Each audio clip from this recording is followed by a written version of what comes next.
Hello friends, இன்றைக்கி நாம் சூப்பராக காரசாரமான ஸ்டஃப்டு மிளகா பஜ்ஜி தான் ட்ரை பண்ண போகிறோம். இது செம்ம சூப்பராக இருக்கும்.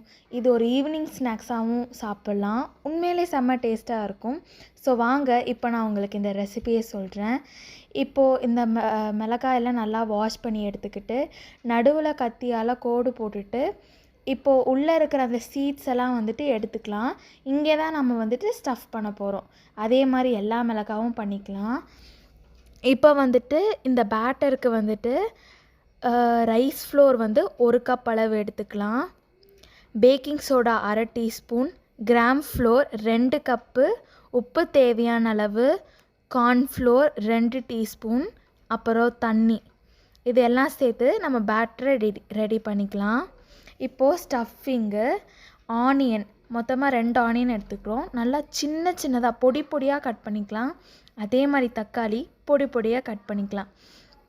அதே மாதிரி கொஞ்சம் chilli powder, peanut, chaat masala, கொத்தமல்லி அதையும் பொடி பொடியாக வெட்டி எடுத்துக்கலாம்.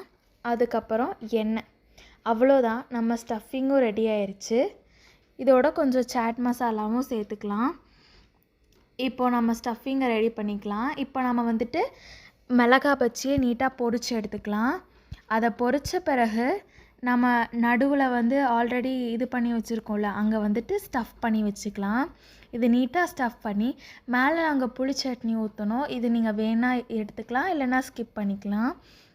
நீட்டாக ஊற்றி முடிச்சிங்க அப்படின்னா செம்ம சாஃப்டாக க்ரன்ச்சியாக அப்படியே டேஸ்டியாக காரசாரமாக இருக்கும் இந்த மிளகா பஜ்ஜி. நீங்களும் ட்ரை பண்ணி பார்த்துட்டு எப்படி இருக்குன்னு சொல்லுங்கள். இன்னொரு வீடியோவில் சந்திக்கலாம். அது வரைக்கும் பாய்.